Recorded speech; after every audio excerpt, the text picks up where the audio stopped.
Good morning. It's Councillor Glen. It is Saturday, January 27th. This morning I'm at Bryanston Gate Park in the Bryanston Gate. Actually, it's kind of between Bryanston Gate and Jackson Trails. It's a great park. You can see these great play structures behind me, the ship and the sea monster carcass that you can climb on, and of course the skating rink. Thank you to Bob and all the volunteers who helped to maintain the skating rink here at Bryanston Gate Park. This hasn't been a great week for community skating rinks, of course, because of the warm weather and the rainy weather and the freezing rain. So probably not a great day today for skating, but when this rink is up and running, it is great. The ice is great, and great place to come skate or play some hockey, along with all the other rinks in our great community here in Stittsville. Bring you up to speed on some things happening locally and in the city. Snow clearing continues citywide. They're carting off the excess snow at the side of roads, so look for those temporary no parking signs that get stuck into the snowbank, and please move your vehicle so that crews can move by quickly. If you can, look for any blocked catch basins near your home, and if you can dig those out and keep the water flowing into them, that can be a big help. Likewise for fire hydrants, if you see a fire hydrant that's covered in snow, dig that out. You never know, it could save some time, save a life in the event of a emergency, a fire in your community. If you are unable to do that, for whatever reason, call 311 and they'll send out city crews to help out with that. This Tuesday, really excited about this, we have our Emergency Preparedness Workshop in conjunction with the Red Cross. This will be an online workshop to help you get prepared for an emergency, whether it's weather related or anything else. Help you put together an emergency kit and make sure you have everything in place in your home to keep your family safe. It's a free workshop. There's over 100 people registered. This is amazing. And it's Tuesday evening. You can go to my website, glengower.ca, and you can register as well. And we'll hope to see you on Zoom on Tuesday evening. This week at City Hall, we had a City Council meeting. I want to say a big thank you to Savannah Philpott from You Rock Music, who sang the national anthem. Great job, Savannah. And the mayor announced that the city has signed a housing agreement with the federal government for the Housing Accelerator Fund.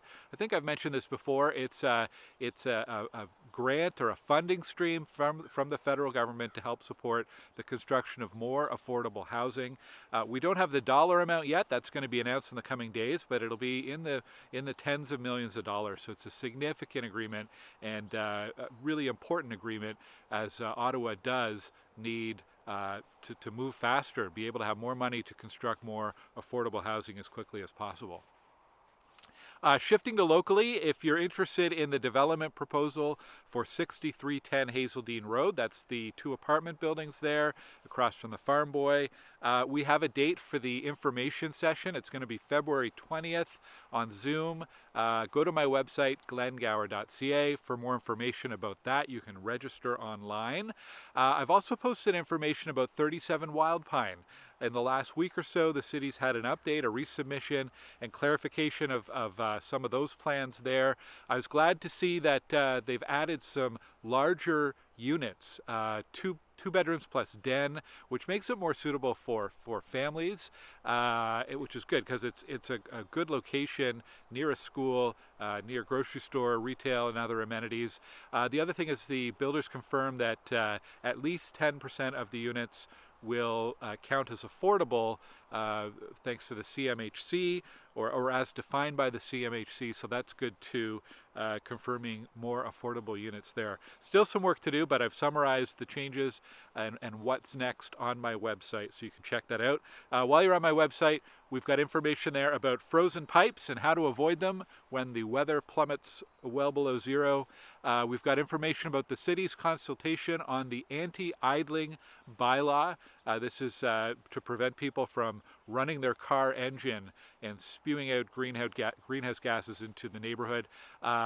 There's exceptions for that when it's very cold or very warm, when it might be dangerous to not have your car going. But anyhow, we're updating that bylaw. Looking for your feedback at engage.ottawa.ca. The Ottawa Police are recruiting a public member for the Ottawa Police Board.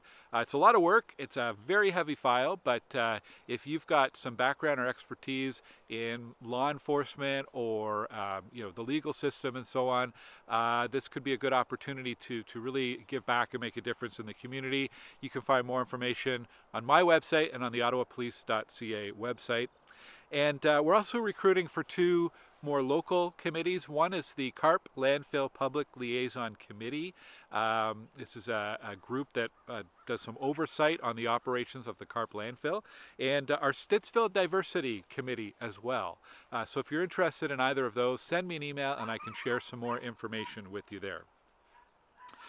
This week, Ottawa Fire posted a great video about what to do if you ever fall through the ice into a river or a pond or something. I think I've shared it on most of my social media channels, but you could check it out on Ottawa Fire. I'm sure they're on Facebook and Instagram and so on. A really, really good video. So watch it with your kids, watch it with your family. Really clear instructions on what to do if the worst happens and you fall through the ice. And a good reminder to please stay away from the surface of stormwater ponds. They may look frozen over, but the integrity of the ice, you never be sure about that in the stormwater ponds. So skating's not permitted there. Finally, on my website, we have our events listings with upcoming Stittsville events. So if you're an event organizer, please let us know about any events coming up here in Stittsville. I wanted to highlight one thing, the Ottawa West Artists Association. They have a new exhibit at Cardell Rec, that's the rec center at 1500 Shea Road. It's titled Exploration. I checked it out this week, and there's some really great art from local artists in the West End up on the walls there. So congrats to all the artists. Let's see, so a few final things. First of all, today, January 27th, is the International Holocaust Remembrance Day, marking 79 years since the liberation of Auschwitz. And January 29th is the National Day of Remembrance of the Quebec City Mosque attack. That's where 6 people and I think 6 people died and 19 people were injured in that attack in 2017, so 7 years ago. And we had a really concerning incident at the Gonn Museum just south of Stittsville in the last week or so. Somebody drove a vehicle or damaged the flagpole and stole the pride flag that was flying on top of that flagpole. So Ottawa Police are investigating that through their hate crime and bias group. And if you have any information about that act of violence, of crime, of hate,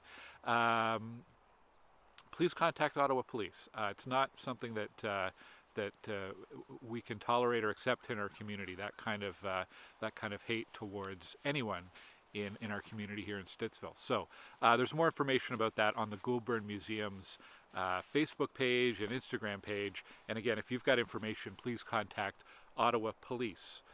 Okay, hope you have a great week this week. I have no idea what the weather's going to do, but I kind of hope we get back to a little bit colder, a little bit snowier, so we can keep up with our skating and our cross-country skiing and everything else we can do outside to make these long winter days go a bit faster.